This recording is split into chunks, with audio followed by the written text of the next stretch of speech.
gue tuh pernah ditelanjangin. Saat itu gue pernah ada rencana mau bunuh bokap segala macem. Udah saking bencinya, pahitnya gitu. Namanya kalau bokap mukul kayak udah langganan.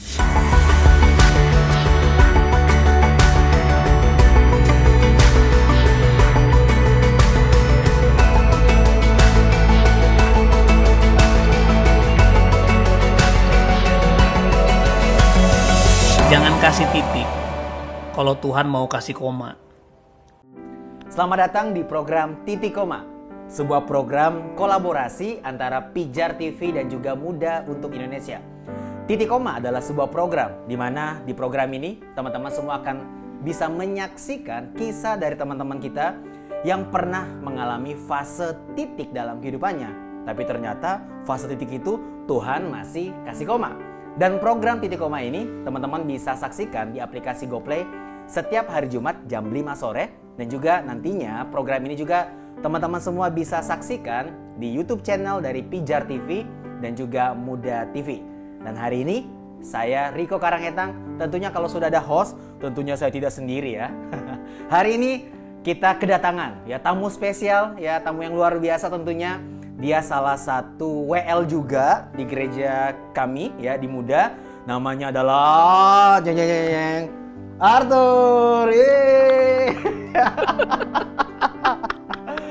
Tur, boleh memperkenalkan secara mandiri lah ya.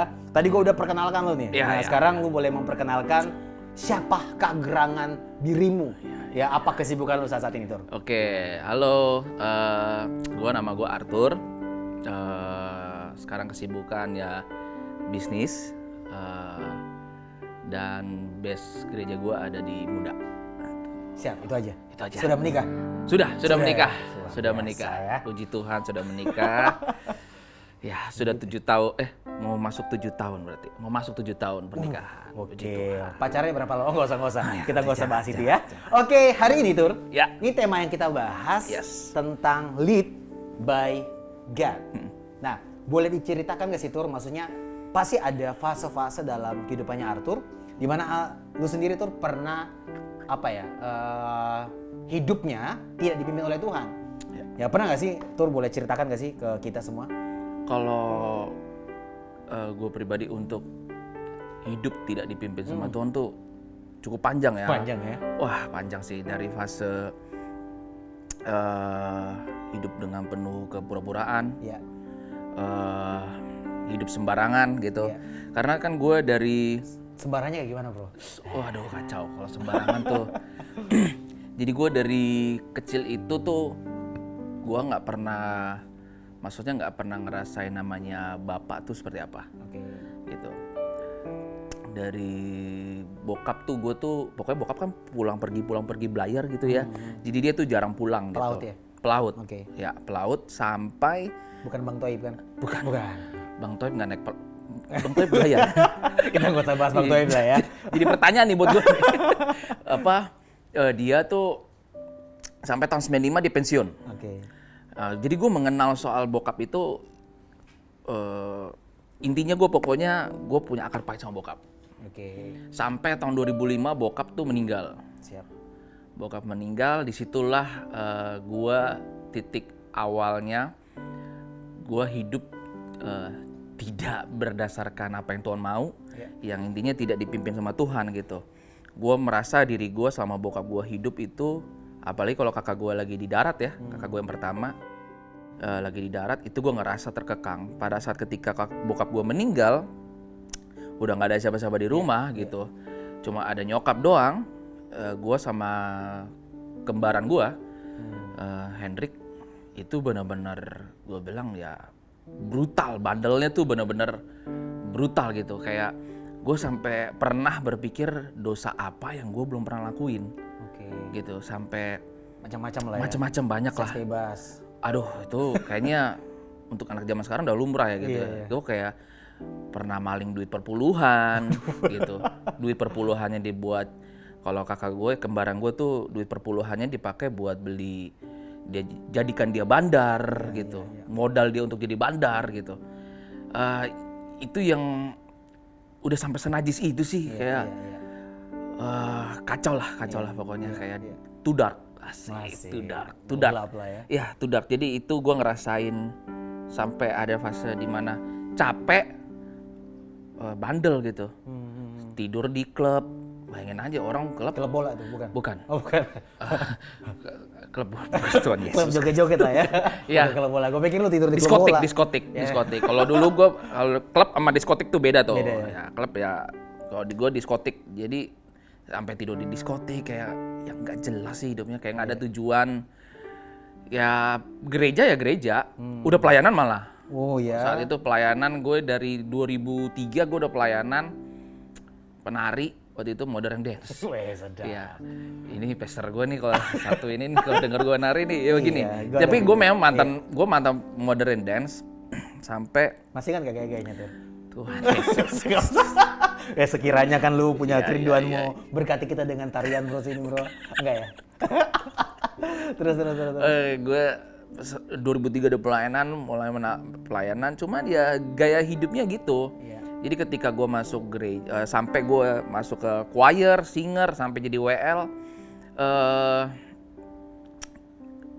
Sabtunya gue having sex, Minggunya gue pelayanan. And di dalam gereja nobody knows, nggak ada yang tahu gue seperti apa gitu. Gue hidup ya seperti ini gitu. Berpura-pura ya tadi. Berpura-pura. Jadi gue pakai jas segala macam ya. Holy lagi nih gue hari Minggu gitu. Pulang dari jas hujan kan bukan? Ya sama tuh kan lu mau ke gereja pakai jas hujan dulu kan hujan. Salah alamat itu Pak. Iya salah ya. Baru lu pakai jas ibadah bro. Iya itu Gitu. dia. Itu ya too dark lah, too dark. Hidup dalam kegelapan lah ya. Dalam kegelapan itu. Gue juga pernah hidup dalam kegelapan. Iya. Mati lampu bro. Waduh, mati lampu. Oh hidup dalam kegelapan nih gue. Ternyata enggak. Iya. Kita lampunya enggak langsung nyala bro. Jadi langsung hidup dalam terang Iya, gua. iya. Gitu. Amin. Jadi itu ya, sebenarnya kalau lu tadi coba ini tuh ya, lu coba tarik ke belakang. Akarnya tadi ya, ketidakhadiran seorang ayah sebenarnya. Iya. Ketidakhadiran dalam arti ya mungkin ya tadi ya, bokap itu nggak selalu hadir buat lu. Iya. Ya karena kan tadi bilang sebagai pelaut kan setahun sekali, Iya. ada yang bahkan 3 tahun sekali. Iya, Dan lu sebagai anak butuh ya namanya kehadiran seorang ayah. Iya. Sehingga waktu kebutuhan itu lu nggak bisa terima, lu nggak dapatkan, akhirnya dunia tanda kutip ya memberikan itu kepada lu. Iya. Dan akhirnya lu hidup tidak dipimpin oleh Tuhan, Iya. tapi sebaliknya lu dipimpin oleh keinginan lu, kebutuhan lu Iya. akan kasih Bapa yang sebenarnya yang hanya bisa diisi oleh Tuhan itu sendiri. Iya. Tapi malah dunia yang kasih itu secara semu. Iya. Ya lu tadi lu free sex, lu narkoba, lu hidup dalam kepalsuan dan lain-lain.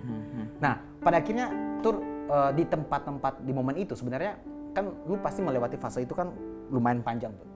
Ya, kebohongan-kebohongan apa yang lu percayai tentang diri lu tuh di momen itu? Ya, kenapa lu tetap lama di area itu kan boleh dibilang lumayan lama ya. Bahkan dalam pelayanan pun lu masih hidup dalam kepura-puraan. Ya, dari tahun 95 gue akar pakai sama bokap sampai gue benar-bener hanya cuma bisa ngampunin bokap loh. Iya. Tapi gue nggak pernah ngerasain namanya figur seorang Seorang ayah.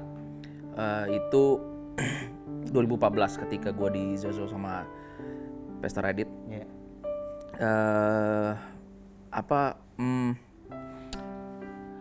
Sebelumnya lu merasa bahwa lu sudah ampuni bokap. Ya, Tapi jadi ternyata kebohongan yang gue hidupi itu adalah bahwa gue ditolak. Gue nggak diakui. Iya. Gue ngerasa apa ya, hidup gue tuh nggak ada yang menginginkan gue. Iya, gitu. iya. Mungkin gue nggak pernah cerita ini ke saudara-saudara gue gitu, atau ke kakak adik gue gitu, tapi gue keep aja sendiri gitu. Itu yang membuat gue menjadi apa ya, jiwa rebel gue keluar kali. Gitu. Jadi kalau di rumah gue diem, ditindas, maksudnya selalu dimarahin segala macam apa gitu, tapi ketika gue di luar rumah, gue ngerasa gue harus menunjukkan sesuatu sama orang bahwa gue lu harus tunduk sama gue gitu. Lu harus terima nih. Lu harus terima gitu. Itu yang Kebohongan yang gue hidupi, yang jatuhnya ya jadinya kemana-mana gitu. Betul. Ke berantem, ke seks ya gue bandelnya gitu dong ya. Kalau kembaran gue tuh lebih ke narkoba dia pelariannya gitu sih. Ya, Gitu. capek Pak, ya nggak sih? Toh? Iya, capek banget ya. Nah, capek banget. titik baliknya tuh. Titik baliknya boleh diceritakan nggak sih? Tadi kan dari sekian banyak story lu di masa lalu, ada kebohongan yang lu terima dari sebenarnya akarnya adalah ketidakhadiran seorang ayah kan. Terus pada akhirnya dari ketidakhadiran seorang ayah ada kebutuhan di situ, dan dari kebutuhan itu ada kebohongan yang iblis taruh tuh. Enggak tuh, lu harus lakuin ini supaya lu merasa diterima. Lu harus lakuin ini supaya lu merasa diterima. Nah, apa sih titik baliknya pada akhirnya kayak ini ya, kayak apa ya? Tiba-tiba kayak ke switch aja, Bro. Hati lu, pikiran lu tiba-tiba langsung berubah. Ya. Buat gua kita sama-sama setuju ya kalau hidup itu kan proses ya. Betul. Proses yang panjang gitu. Ya. Titik balik gua adalah ketika di 2016 Iya. When Heaven Invade. Acara ya, Ya. conference ya. Ya, itu kebetulan Liv Headland. Iya. Liv Headland jadi punya anak rohani. Gue lupa namanya siapa, Paul siapa gitu ya. Dia setel lagu. Jadi dia setel satu video anak bayi gitu. Ibunya lagi nyanyiin anaknya.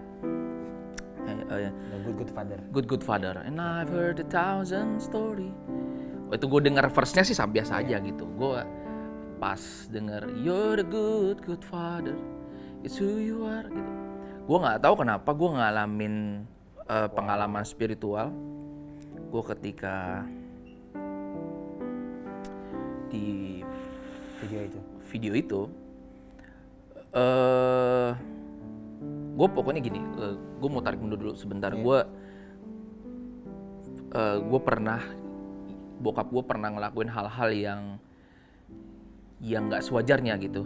Buat anak-anak di umur, buat gue anak SMP kayaknya udah tau malu ya, maksudnya udah ngerti lah gitu rasa malu gitu. Gue pernah, karena cuma ketahuan bolos, gue tuh pernah ditelanjangin tanpa satu helai kain pun. SMA tuh? SMP. Oh iya. SMP. Itu gue di depan pagar, gue ditelanjangin. Wow. Benar-benar gue ditelanjangin. Sampai teman-teman gue itu ngeledekin gue segala macam. Jadi gambar diri gue benar-benar hancur saat itu. Saat itu gue pernah ada rencana mau bunuh bokap segala macam. Udah saking bencinya, pahitnya gitu. Namanya kalau bokap mukul kayaknya udah langganan gitu. Tapi gue mau maju lagi ketika 2014 gue udah mengampuni bokap. Gue udah mengampuni bokap, setulus-tulusnya gue udah mengampuni bokap. Tapi ada yang hilang dari situ. Bahwa figur seorang ayah tuh hilang dari gue. Gue gak pernah ngerasain figur seorang ayah. Jadi fase 2014 gue dijodoh sama Pastor Radit, 2015 sampai 2016 itu gue gak pernah ngerasain namanya figur seorang ayah. Makanya gue masih suka jatuh, gue masih suka gue punya trauma-trauma segala macam gitu. Suka muncul ya? Masih suka muncul gitu. Iya. Tapi ketika When Heaven Invade itu 2016, gue ketika ngeliat video itu, gue ngalamin salah satu pengalaman spiritual. Gue tiba-tiba gue berlutut, gue ngeliat secara jelas banget. Gue berlutut, gue ngeliat secara jelas, gue melihat ada satu gambaran. Ini kejadian nyata yang gue pernah alamin langsung. Iya.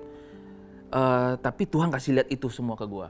Jadi kejadian nyatanya itu adalah ketika Tuhan kasih satu video itu ketika gue lapar.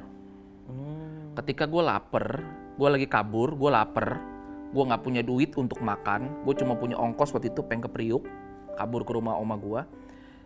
Saat itu gue ngeliat temen gue ngasih gue makan. Nih, Tur buat lo makan nih segala macem. Oke, itu video pertama. Terus tiba-tiba Tuhan kasih slide.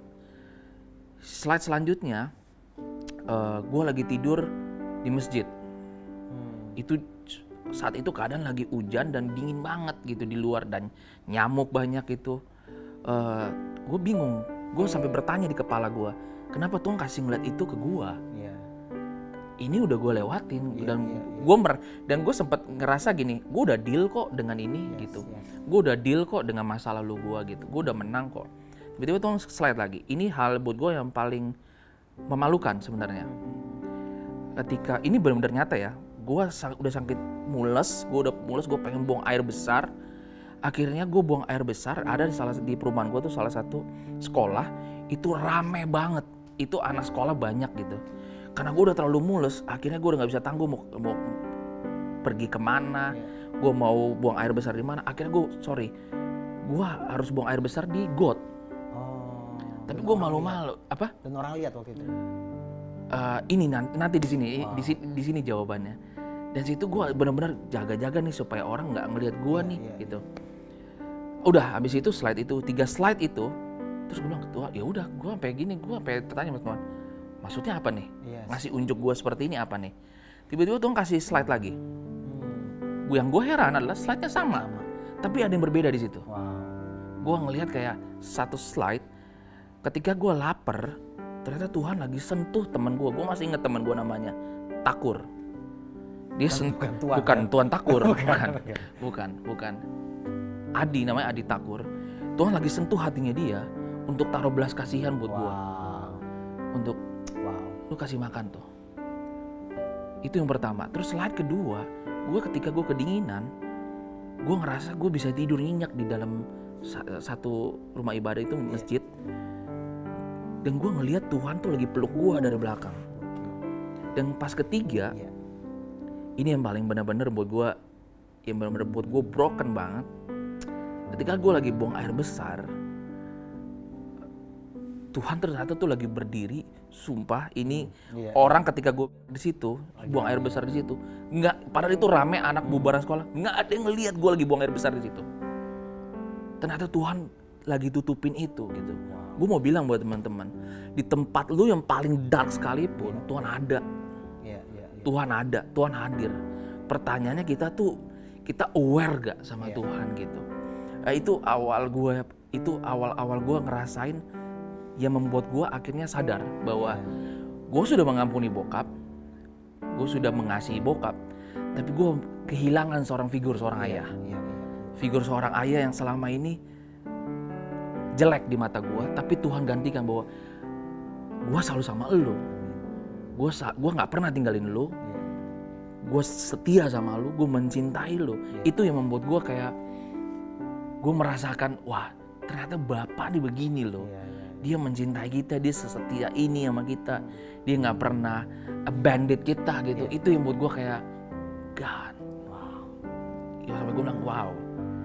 Itu yang makanya gue percaya sayang banget Tuhan sama kita gitu. Itu Rik. Wow, sangat diberkati ya.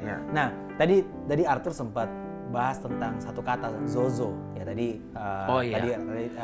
Pastor Radit pernah zozoin Arthur. Nah, zozo itu aku mau luruskan, itu salah satu tanda kutip ya, kayak treatment sebenarnya dari kita untuk memulihkan orang-orang yang punya trauma di masa lalu.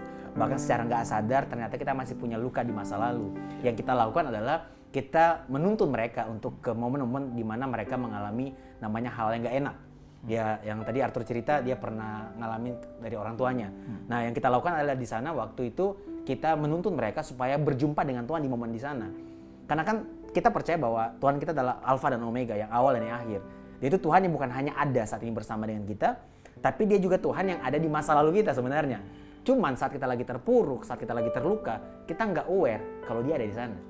Makanya yang kita lakukan adalah tanda kutip ya, kayak treatment. Kita sebutnya itu zozo ministry. Ya, diambil lagi juga dari bahasa Yunani yang artinya diselamatkan ya secara utuh di area mental, di area jiwa. Jadi kita pandu mereka untuk ke momen mereka terpuruk. Nah, Arthur pun mengalami secara langsung zozonya dari Tuhan sebenarnya. Di mana ada 3 slide tadi ya. Tuhan tunjukkan pertama ada slide A, B, dan C. Dan kemudian Tuhan tunjukkan kembali slide yang sama, tapi yang berbeda ada Tuhan di sana. Ya, dan akhirnya Arthur sadar, belief-nya mulai berubah. Ya, ketika dia lagi pengen makan, ternyata dia sadar bahwa Tuhan gerakkan teman Arthur tadi untuk memberi bantuan buat Arthur. Waktu dia lagi tidur, waktu Arthur lagi buang air, di situ ternyata Tuhan ada di sana. Aku ingat banget satu kisah juga dari salah satu sahabat muda juga jemaat kita, namanya Tracy. Dia waktu aku lagi zozoin dia, ya tiba-tiba Tuhan tunjukkan dia di momen dimana dia lagi nonton porno, ya lagi nonton bokep. Dia lagi nonton bokep di kamar dan dia sengaja buka kamar supaya orang tuanya lihat. Karena dia bilang saking dia butuh yang namanya perhatian dari orang tua. Karena orang tuanya itu sibuk dengan kerjanya dia. Terus tiba-tiba waktu Tuhan bawa dia ke momen itu dia lagi nonton bokep itu, Tuhan ada di depan pintu. Untuk kayak nutup supaya orang tuanya nggak lihat. Tahu nggak kenapa? Karena mungkin waktu itu Tuhan tidak tutup, Tuhan tidak luputkan itu. Mungkin dia nggak siap dengan keadaan orang tuanya marah sama dia. Sama juga mungkin Arthur waktu itu kalau memang Tuhan nggak jaga, anak-anak melihat Arthur buang air itu, anak-anak di situ pasti bisa rendahkan Arthur, permalukan Arthur, dan Tuhan tahu dia nggak siap, Tuhan jaga itu. Ya jadi dalam kehidupan kita itu sering banget Tuhan luputkan sebenarnya. Cuma kadang kita nggak aware penyertaan Tuhan di masa lalu kita. Makanya perlu kita sadari bahwa kita punya Tuhan yang selalu ada bersama dengan kita, termasuk di momen terpuruk kita. Ya masalahnya mungkin kita yang nggak aware bahwa dia selalu hadir dalam kehidupan kita. Amin. Amin. Nah, Tur, pada akhirnya kan tadi Arthur mengalami banyak kisah. Ya dari tadi Arthur cerita, Arthur pernah tidak dipimpin oleh Tuhan, maunya hidup dengan kedagingannya Arthur, sampai pada akhirnya menemukan titik balik, ya di mana Arthur mengalami perjumpaan dengan Tuhan.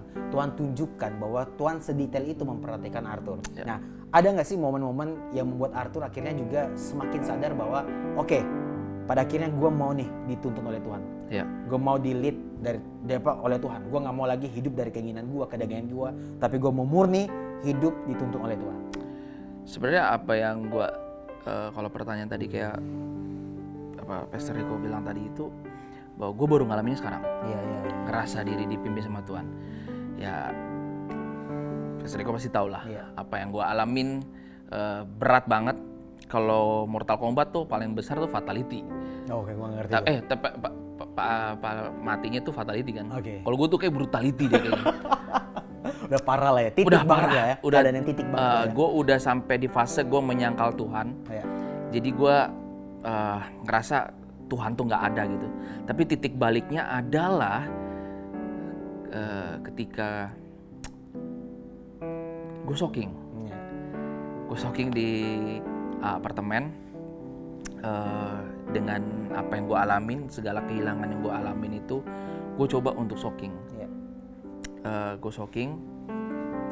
Gue biasanya kalau sate tuh biasanya taruh headset udah nyembah gitu. Hari itu gue nggak tahu kenapa gue lagi malas nyembah. Karena ya mikirin ya ini gimana, banyak hal yang gue harus kerjakan, harus gue ganti segala macam. Akhirnya oke deh, gue mau coba, Tuhan gue udah capek. Akhirnya gue cuma setelah gue shocking, gue tiduran. Gue nggak pernah mau proklaim bahwa atau gue mau klaim bahwa gue dengar suara Tuhan. Kayak kayak belum bisa deh gue untuk kayak gitu. Tapi gue nggak ngerti. Tapi ini membuat gue confidence. Ini membuat gue percaya nih Tuhan tuntun gue untuk mengikuti jalannya gitu. Tuhan saat itu cuma bilang gini. Tiba-tiba ada kayak suara gitu kayak, Arthur, turutilah perintahku. Turutilah perintahku. Rendahkanlah dirimu serendah-rendahnya di hadapanku. Dan bacalah firmanku. Aku akan memberkati engkau, usahamu. Detail Tuhan kasih itu, 5 kali lipat, sampai dia berhenti di 50 kali lipat. Itu detail benar Tuhan kasih itu. Dan tenanglah, engkau akan sampai ke Gerasa. Itu yang buat gue kayak, gue gak ngerti saat itu. 1 kali, hari itu gue dapat kayak gitu. 3 minggu kemudian suara yang sama keluar percis kayak gitu. Terus tiba-tiba gue lagi baca ke bukunya John Bevere. Tuhan gak pernah suruh umat Israel itu untuk keluar dari tanah perjanjian, dari tanah Mesir ke tanah perjanjian langsung. Tapi Tuhan mau umat Israel itu perintah pertamanya adalah pergilah ke Gunung Kudusku. Di situ Tuhan bahwa di situ tanda bahwa Tuhan merindukan sebuah hubungan. Tuhan merindukan sebuah komunikasi gitu. Tapi di situ gue melihat bahwa ketamakan dan tegar teguknya seorang bangsa Israel gitu ya. Gue melihat bahwa Israel karena mereka terus berusaha pakai kekuatan mereka. Akhirnya di fase itu gue coba mengaplikasikan ke hidup gue. Gue ini adalah Israel. Apa yang harus gue lakukan? Gue jangan sampai mengulang apa yang Israel lakukan. Akhirnya gue berpikir bahwa gini, gue harus stop untuk memakai usaha gue. Berusaha untuk pakai kekuatan gue. Gue harus membiarkan diri gue dipimpin sama Tuhan. Gue harus merendahkan serendah-rendahnya ego gue di hadapan Tuhan. Karena ini gak pakai teman-teman. Ini gak kepake. Lu punya ini gak kepake. Pada akhirnya Tuhan akan membuat lu remuk sampai kita sadar bahwa I'm the only one. I'm the only one. I'm the way. Lu harus cari gue, lu butuh gue. Itu yang buat gue kayak akhirnya gue menyadarkan bahwa Tuhan, akhirnya gue sekarang menyadarkan bahwa Tuhan, biarlah Tuhan pimpin, biarlah kehendak Tuhan yang jadi, bukan kehendak gue yang jadi. Jadi gue hanya sekarang berpikir gini, apa yang gue lakukan gue hanya berusaha, gue berusaha sungguh-sungguh, tapi biarkan Tuhan yang berkehendak, bukan gue pribadi. Karena gue sudah melakukan pakai kekuatan gue, pada akhirnya gue nyerah kok, gue capek gitu. Dan gue dari segala banyak kehilangan yang gue alami, kayaknya sampai saat ini pun gue harus belajar gitu. Tapi pada akhirnya itu semua gue menyadari bahwa dulu waktu gue posisi di atas, gue bisa bilang God is good. Tuhan itu baik, Tuhan itu hebat. Tapi ketika gue di bawah, kayak Tuhan kayak bertanya balik ke gue. Do you believe me? Do you believe I am good? Kayak lu percaya gak bahwa gue baik? Kayak Tuhan kayak tantang kita, kayak lu percaya benar gue baik? Oke, gue uji lo. Tapi pada saat di situ gue menyangkal Tuhan kok. Jujur aja, gue Petrus. Gue menyangkal Tuhan, gue bilang Tuhan gak ada. Gue sampai gue bilang gak ada lagi pelayanan segala macam gitu. Tapi itu yang gue bilang, bukan hanya sekedar kita membangun hubungan, tapi kita membiarkan diri kita juga harus dipimpin sama Tuhan. Dan yang paling ini buat gue yang harus ada di list kita, di kehidupan kita, bahwa circle-nya lu mau sehancurnya lu apapun, please lu harus temukan circle lu yang sehat. Karena kalau lu nggak ada Tuhan dalam hidup lu nggak ada circle yang sehat dalam hidup lu, you gone. You're gone. Jujur gue saat itu ya kayak Pastor Rico, kayak Pastor Vero. Pastor Vero tuh hampir setiap hari datang ke rumah gue, ya ke tempat dagangan gue, bakmi gue gitu. Dia nggak memberikan gue nasihat, dia cuma dengar. Sometimes gue butuh orang-orang untuk gue mencurahkan pahit-pahitnya gue. Gue ngomong Rico apa? Rico udah tahu lah, maksudnya Pastor Rico tuh udah tahu banget tentang hidup gue sama istri gue gitu. Dia udah tahu banget orang-orang yang berdiri buat gue, Meko, Nina segala macam. Gue sambil berpikir gini, mereka punya percaya diri sama gue bahwa lu akan naik. Masa gue nggak percaya sih? Gue buat gue gini, ini dari gue pribadi gitu, bahwa don't give up sama Tuhan. Jangan pernah nyerah sama Tuhan. Karena Tuhan gak pernah nyerah sama kita. Dan tetap percaya sama Tuhan. Buat gue kayak di Roma 12 dia bilang gini, bersukacitalah dalam pengharapan, bersabarlah dalam kesesakan, dan bertekunlah dalam doa. Yang sebenarnya gue percaya Tuhan kasih gue sama Filia masalah ini sebenarnya bukan untuk iseng-isengan. Tuhan gak pernah fokus dengan apa yang gue mau. Tuhan fokus sama hati gue, Tuhan fokus sama iman gue. Gitu. Makanya gue percaya miracle itu udah pasti terjadi dalam hidup gue. Tapi gue sangat appreciate banget ketika Tuhan mengubah hati gue sama istri gue. Itu yang buat gue hari ini gue benar-benar senang banget, gue puas banget, gue benar-benar Tuhan biar lu yang pimpin, biar lu yang hero hidup gue. Gue kalau kata Kristo tuh kayak gue ini kanvas. Dan lu adalah pelukisnya, jadikan gue masterpiece lu. Itu yang sulit teman-teman, kita mau dipimpin sama Tuhan ya. Di sini kita ngelawan. Kadang-kadang nih prinsip kita mau bilang Tuhan itu, kita bilang gue mau biarkan diri gue dipimpin sama Tuhan. Ini sama egoisnya kita, beda tipis. Kita selalu mengatasnamakan egois kita itu dengan mengatasnamakan ini adalah suara Tuhan. Bukan suara Tuhan, belum tentu. Segala sesuatu diuji. Segala sesuatu itu harus dilihat dulu. Makanya gue benar-benar sekarang kalau dibilang gue dipimpin sama Tuhan ya baru sekarang ini gue ngerasa God you're so good. Akhirnya gue bisa dengan dengan hati yang benar. Karena gue mengalami Tuhan. Bukan hanya mengalami Tuhan aja, gue merasakan cintanya dia. Itu sih. Wow. Gokil. Gitu. Nah, aku suka banget satu statement dari Pastor Vero Lemboto, dibilang begini. Orang yang intim dengan Tuhan adalah orang yang mau dipimpin oleh Tuhan. Jadi mustahil kita katakan saya intim sama Tuhan kalau kita nggak mau dipimpin oleh Tuhan, nggak bisa. Bukti kita intim sama Tuhan adalah waktu kita mau dipimpin oleh Tuhan. Tur, thank you banget buat kesaksian yang luar biasa. Nah, mungkin sedikit Tur kasih closing statement kali ya buat teman-teman semua Yang juga mungkin teman-teman di luar sana ada yang mengalami namanya hubungannya rusak dengan orang tuanya. Karena aku sangat percaya generasi saat ini adalah generasi yang homesick sebenarnya. Generasi yang merindukan rumah. Ya, jadi Arthur mungkin bisa sampaikan sesuatu buat teman-teman yang di luar sana yang mungkin pernah mengalami seperti yang Arthur alami. Ya. Just don't give up. Ya. Jangan menyerah. Karena Tuhan nggak pernah menyerah sama kita. Kenali dia dulu pribadinya. Mengerti apa yang dia mau dulu. Nggak perlu mengerti apa yang dia mau. Ikuti aja. dulu. Obey aja. Biarkan Tuhan yang mengarahkan lo. Segala sakit, segala pahit, itu memang lo harus makan. Lo harus lalui itu. Segala ragu, itu lo harus lalui itu. Tapi percayalah, ketika Tuhan, lo percaya bahwa Tuhan berdiri buat lo, Tuhan bersama lo akan sembuh. Amin. Lo akan menang. Lo akan bebas. Itu sih. Wow. Gokil. Nah, dari aku gini, dari kisahnya Arthur, aku belajar banyak hal ya dari kisahnya Arthur sama istrinya sebenarnya. Karena mereka itu kehilangan yang banyak banget ya. Setelah mereka ditipu MM-an, ya mereka juga kehilangan, ini Arthur kehilangan mamanya ya. Kehilangan Pastor Radit, dan juga kehilangan banyak hal, kehilangan orang-orang terdekat yang selama ini mepet sama mereka ya. Saat mereka lagi ada di puncak ya. Tapi justru di sini yang aku pelajari bahwa kita bisa saja kehilangan segala sesuatu yang kita coba genggam di dunia. Tapi yang kita butuhkan ternyata adalah kita nggak boleh kehilangan Tuhan. Iya. Kita nggak pernah kehilangan cintanya Tuhan.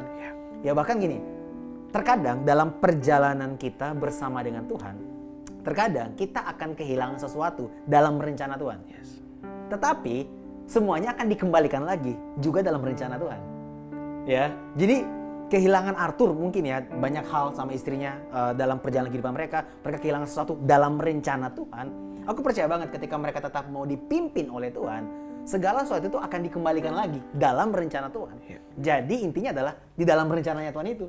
Jadi kita bukan sekedar merasa intim, tapi kita mau dipimpin oleh Tuhan. Bahkan tadi Arthur keluarkan statement yang sangat menarik bahwa dia bersyukur saat ini karena hatinya diubah. Jadi gini, terkadang dalam kehidupan kita, Tuhan belum mau ubah keadaan kita sampai dia ubah hati kita. Amin. Kenapa? Kalau muka, ya wajah ini kita bisa vermak, ya kita bisa operasi ke Korea, ke Thailand, ya kita bisa operasi plastik. Tapi masalah hati, cuma Tuhan yang bisa perbaiki. Jadi kalau memang keadaan kita saat ini belum berubah, mungkin waktunya kita harus sadari, mungkin Tuhan mau ubah hati kita. Amen. Karena waktu hati kita diubah, keadaan kita pasti akan ikut berubah. Amin. Oke, itu saja ya dari kami saat ini dan Arthur. Ya. Thank you banget loh. Thank you, Pastor. Buat ceritanya. Jadi jangan lagi hidup dalam kegelapan. Jangan matiin lampu ya. Yes. Nyalain lampu, bro. Sampai gak hidup dalam kegelapan. Nah, saya mau ingatkan lagi, ya aku mau ingatkan lagi buat teman-teman semua, ya program Titik Koma ini teman-teman bisa saksikan di aplikasi GoPlay setiap Jumat jam 5 sore. Dan juga nanti teman-teman juga bisa menyaksikan program Titik Koma ini di YouTube channel dari Pijar TV dan juga Muda TV. Dan juga aku mau ingatkan juga buat teman-teman semua, buat teman-teman yang rindu ya mau didoakan ya. Ya kalau kita nggak doakan, kita doakan kok ya gitu.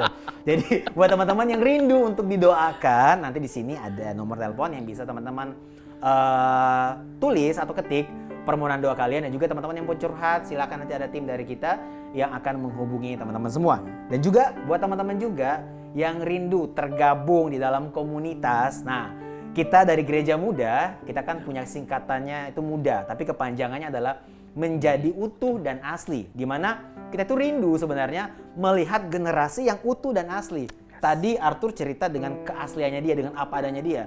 Bahwa dia benar-benar bisa mengakui kelemahannya dia. Dan kita sangat percaya begini, waktu kita bisa terbuka di tempat yang tepat tidak akan membuat kita malu, tapi akan membuat kita maju. Makanya Muda hadir bukan hanya di Jakarta saja, tapi Muda hadir untuk Indonesia. Nah, khususnya untuk teman-teman semua yang ada di Indonesia Timur, Muda hadir ya dalam ke 5 kota. Ya, ada komunitas-komunitas di 5 kota, yaitu ada Bali, ada Ambon, ada Kupang, ada Papua, dan juga ada Manado. Jadi buat teman-teman yang ada di 5 kota ini, lihat aja di Instagramnya ya, di Muda Untuk Bali, ya Instagramnya namanya Muda Untuk Bali, Muda Untuk Kupang, Muda Untuk Papua, Muda Untuk Manado, dan juga Muda Untuk Ambon. Ya, nanti di situ ada Instagramnya, teman-teman bisa DM. Dan juga buat teman-teman yang belum ada di 5 kota ini, teman-teman jangan berkecil hati. Iya. Nanti teman-teman bisa DM aja Instagram Muda untuk Indonesia. Nanti dari teman-teman dari Muda akan melayani kalian supaya kita tetap terhubung dan teman-teman nggak pernah bisa sendirian ya. Di dalam pertumbuhan kita yang tadi Arthur bilang, kita butuh Tuhan, kita butuh firman Tuhan. Tapi waktu kita lagi ragu sama Tuhan, lagi nggak mau baca firman Tuhan, kita ternyata juga butuh yang namanya keluarga Tuhan. Ya keluarga Tuhan lah yang akan mengingatkan kita untuk terus berharap sama Tuhan dan juga tetap andalkan yang namanya firman Tuhan. Oh sampai belebet aku ngomong ya. Saya on fire-nya ini teman-teman. Oke teman-teman, sekian dulu dari kami ya. Kita sangat senang banget teman-teman bisa menyaksikan sampai detik ini dan juga aku mau informasikan. Nah, baju yang aku pakai kan bagus banget nih. Ya, selain aku udah keren banget ya, tapi baju juga keren banget, teman-teman. Jadi teman-teman bisa beli baju ini, baju Titik Koma ini di Shopee ya. Di Shopee yaitu nanti teman-teman bisa ketik aja Merch by Muda atau teman-teman bisa follow Instagramnya Merch by Muda. Jadi bukan hanya ada kaos, ada juga jaket dan juga ada kartu pemuda ya. Nanti teman-teman bisa beli semuanya di situ. Dicek-cek aja dulu. Ya, taruh di keranjang. Jangan kelamaan taruh di keranjang. Segera bayar dan langsung beli produknya ya. Oke, sekian saja dari kami ya. Saya Riko Karangetang dan juga Arthur Wes. Sampai ketemu Tur ya di episode selanjutnya ya. Jangan kasih titik kalau Tuhan mau kasih koma. God bless you. Tuhan memberkati. Bye-bye. Love you guys.